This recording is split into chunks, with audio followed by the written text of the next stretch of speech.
Hello everyone, welcome to engineers choice. അപ്പോൾ ഇന്ന് നമ്മൾ കീം 2025 സിയുടെ സൈറ്റിൽ വന്ന പ്രത്യേക ഒരു നോട്ടിഫിക്കേഷനാണ് ഡിസ്കസ് ചെയ്യുന്നത്.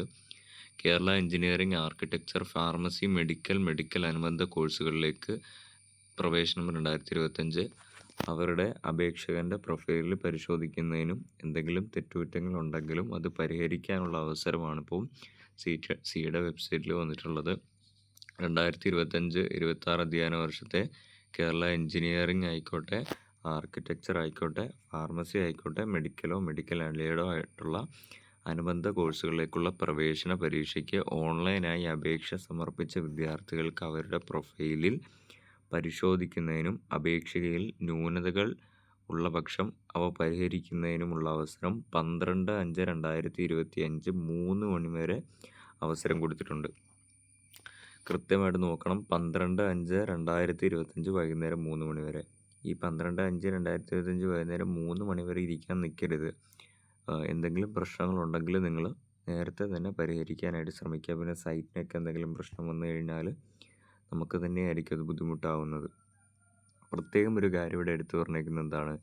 NRI കോട്ട സംബന്ധമായ വിവരങ്ങൾ ഒഴികെ NRI കോട്ട ക്ലെയിം ചെയ്തിട്ടുള്ള കുട്ടികൾക്ക് അതുമായിട്ട് സംബന്ധിച്ച വിവരങ്ങൾക്ക് എന്തെങ്കിലും തെറ്റോ പ്രശ്നങ്ങളോ ഉണ്ടെങ്കിൽ അത് പരിഹരിക്കാനുള്ള അവസരം ഇപ്പോൾ ഇല്ല. അതിനാണ് റെഡ് മാർക്കിൽ തന്നെ കാണിച്ചിട്ടുണ്ട്. അപ്പം നിങ്ങൾ 12/5/2025 വൈകുന്നേരം 3 മണി വരെ പ്രവേശന കമ്മീഷണറുടെ www.kerala.gov.in എന്ന വെബ്സൈറ്റിൽ ലഭ്യമാക്കിയിട്ടുണ്ട്. കീം 2025 കാൻഡിഡേറ്റ് പോർട്ടലിൽ നിങ്ങളുടെ അപേക്ഷാ നമ്പറും പാസ്വേഡും നൽകി ലോഗിൻ ചെയ്യുമ്പോൾ നമ്മുടെ പ്രൊഫൈലിൽ പേജ് ദൃശ്യമാണ്. അവരുടെ പ്രൊഫൈൽ പേജിൽ അപേക്ഷയിൽ അനുവദിച്ചിട്ടുള്ള വിവരങ്ങൾ, അതായത് നേറ്റിവിറ്റി, സംഭരണം, മറ്റ് ആനുകൂല്യങ്ങൾ സംബന്ധിച്ച വിവരങ്ങൾ എന്നിവയിലും വിദ്യാർത്ഥിയുടെ ഫോട്ടോ, ഒപ്പ് എന്നിവയെല്ലാം നിങ്ങൾക്ക് കാണാൻ വേണ്ടി കഴിയും. അപേക്ഷയിൽ ന്യൂനതകളുള്ള പക്ഷം പ്രൊഫൈലിൽ മെമ്മോ ഡീറ്റെയിൽസ് എന്ന മെനു ക്ലിക്ക് ചെയ്താൽ ന്യൂനതകൾ നിങ്ങൾക്ക് കാണാൻ വേണ്ടി കഴിയും. എന്തൊക്കെ ന്യൂനതകളാണെന്നുള്ള കാര്യം മെമ്മോ ഡീറ്റെയിൽസിൽ അവർ കൊടുത്തിട്ടുണ്ടാകും. ഈ ന്യൂനതകൾ പരിഹരിക്കുന്നതിനും ആവശ്യമായുള്ള രേഖകളും സർട്ടിഫിക്കറ്റും ഫോട്ടോയോ ഒപ്പോ എല്ലാം അപേക്ഷകൻ ഓൺലൈനായിട്ട് നമ്മുടെ ഈ പറഞ്ഞ 12/5/2025 വൈകുന്നേരം 3 മണിക്കുള്ളിൽ അപ്ലോഡ് ചെയ്യേണ്ടതാണ്. അപാകതകൾ പരിഹരിക്കുന്നതിന് പിന്നീട് അവസരം നൽകുന്നതല്ല. അപ്പോൾ ഇതൊരു ലാസ്റ്റ് ചാൻസ് ആയിട്ട് നിങ്ങൾ കണ്ടോണം. എന്തെങ്കിലും പ്രശ്നമുണ്ടെങ്കിൽ ഇത് പരിഹരിക്കാൻ നോക്കണം. കൃത്യമായിട്ട് നോട്ടിഫിക്കേഷനിൽ പറഞ്ഞിട്ടുണ്ട്, അപാകതകൾ പരിഹരിക്കുന്നതിന് പിന്നീട് അവസരം നൽകുന്നതല്ല. അനുബന്ധ രേഖകളോ സർട്ടിഫിക്കറ്റുകളോ പ്രവേശന പരീക്ഷാ കമ്മീഷണറുടെ കാര്യാലയത്തിലേക്ക് അയക്കേണ്ടതില്ല. പ്രൊഫൈൽ പേജിൽ ദൃശ്യമാക്കിയിട്ടുള്ള അപേക്ഷകൻ്റെ പേര്, ഫോട്ടോ, ഒപ്പ് എന്നിവ യഥാർത്ഥ പേര്, ഫോട്ടോ എന്നിവയുമായിട്ട് വ്യത്യാസം ഉണ്ടെങ്കിൽ പ്രൊഫൈൽ ഡിറ്റക്റ്റ് എന്ന വിഷയം പരാമർശിച്ച് ഇമെയിലായി പ്രവേശന പരീക്ഷയുടെ കാര്യാലയത്തിൽ 12/5/2025 വൈകുന്നേരം 3 മണിക്കുള്ളിൽ അറിയിക്കേണ്ടതാണ്.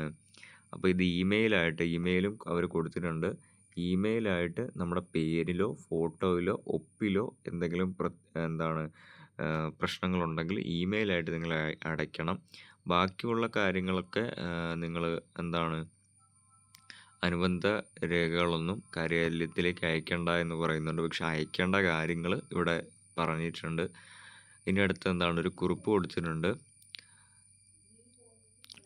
ഒന്നാമത്തെ കാര്യം പ്രോസ്പെക്ടസിലെ വ്യവസ്ഥ അനുസരിച്ച് കേരളത്തിൽ ആയിട്ടുള്ള, അതായത് കേരളേറ്റ് ആയിട്ടുള്ളവർക്ക് മാത്രമാണ് നമ്മുടെ സാമുദായിക പ്രത്യേക സംവരണത്തിന് അല്ലെങ്കിൽ ഫീസ് ആനുകൂല്യങ്ങൾക്കോ അർഹതയുള്ളത്. ഇത്തരം സംവരണമോ ആനുകൂല്യങ്ങളോ തെളിയിക്കുന്നതിനാവശ്യമായ സർട്ടിഫിക്കറ്റുകൾ വിദ്യാർത്ഥിയും അവ അനുവദിക്കുകയും ചെയ്തിട്ടുണ്ടെങ്കിൽ കേരളീയനാണെന്ന് തെളിയിക്കുന്നതിനാവശ്യമായ രേഖകളുടെ അഭാവത്തിൽ പ്രസ്തുത സംവരണവും ആനുകൂല്യവും റദ്ദു ചെയ്യപ്പെടുന്നതാണ്.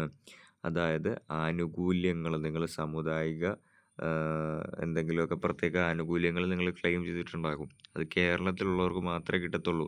കേരളത്തിലല്ലാത്ത ആൾക്കാർ ഇങ്ങനെ എന്തെങ്കിലും കാര്യങ്ങൾ അപേക്ഷിച്ചിട്ടുണ്ട് അല്ലെങ്കിൽ വെച്ചിട്ടുണ്ട് എങ്കിൽ അവർ കേരളത്തിലുള്ളവരാണ് അല്ലെങ്കിൽ കേരളേറ്റ് ആണ് എന്ന് തെളിയിക്കാനുള്ള രേഖകൾ നിങ്ങൾ ഈ കാറ്റഗറി സർട്ടിഫിക്കറ്റിൻ്റെ കൂടെ അപ്ലോഡ് ചെയ്തിട്ടില്ല എങ്കിൽ അത് തള്ളിപ്പോവും. അപ്പോൾ അങ്ങനെയുള്ളവർക്ക് കാൻഡിഡേറ്റ് പോർട്ടലിൽ നേറ്റിവിറ്റി മെമ്മോ ലഭിച്ചിട്ടുള്ള വിദ്യാർത്ഥികൾ ആവശ്യമായ രേഖകൾ, നേറ്റിവിറ്റിയിലെ അപാകതകൾ പരിഹരിക്കേണ്ടതാണ്. നേറ്റിവിറ്റി സർട്ടിഫിക്കറ്റൊക്കെ നിങ്ങൾ അപ്ലോഡ് ചെയ്യേണ്ടതായിട്ട് വരും. രണ്ടാമതെന്താണ്, എഞ്ചിനീയറിംഗ് കോഴ്സുകളിലേക്കോ പ്രവേശന പരീക്ഷയിൽ യോഗ്യത നേടിയവരെയും +2 മാർക്ക് നിശ്ചിത സമയത്തിനുള്ളിൽ ഓൺലൈനായി സമർപ്പിക്കാത്തവരെയും മാത്രമേ സമർപ്പിക്കുന്നവരെയും മാത്രമേ എഞ്ചിനീയറിംഗ് റാങ്ക് ലിസ്റ്റിൽ ഉൾപ്പെടുത്തുകയുള്ളൂ. അതായത് എഞ്ചിനീയറിംഗ് കീം എക്സാമിന് ഒരു നോർമലൈസ്ഡ് സ്കോർ പറഞ്ഞായിരുന്നു. നോർമലൈസ്ഡ് മാർക്ക് ഓഫ് 10 മാർക്ക് എന്നാണ് പറഞ്ഞത്. അത് നേടാത്തവരെയും +2 മാർക്ക് കൃത്യമായിട്ട് അപ്ലോഡ് ചെയ്യാത്തവരെയും റാങ്ക് ലിസ്റ്റിൽ ഉൾപ്പെടുത്തില്ല. അല്ലാത്തവരെ മാത്രമേ ഉൾപ്പെടുത്തുള്ളൂ. ഫാർമസി കോഴ്സുകളിലേക്കുള്ള പ്രവേശന പരീക്ഷയിൽ യോഗ്യത നേടുന്നവരെയും ഫാർമസി റാങ്ക് ലിസ്റ്റിൽ ഉൾപ്പെടുത്തുന്നതാണ്.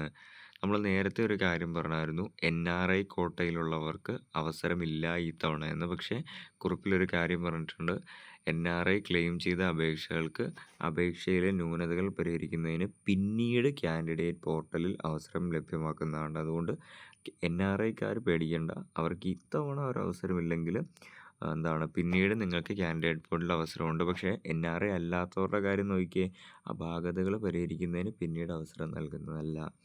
അപ്പോൾ കൃത്യമായിട്ട് നോക്കുക. 12/5/2025 വൈകുന്നേരം 3 മണി വരെയാണ് പ്രൊഫൈൽ ഡിറ്റക്റ്റിൻ്റെ പ്രശ്നങ്ങളും. 12/5/2025 വൈകുന്നേരം 3 മണി വരെയാണ് കേട്ടോ. ഓക്കെ ആണല്ലോ. Thank you.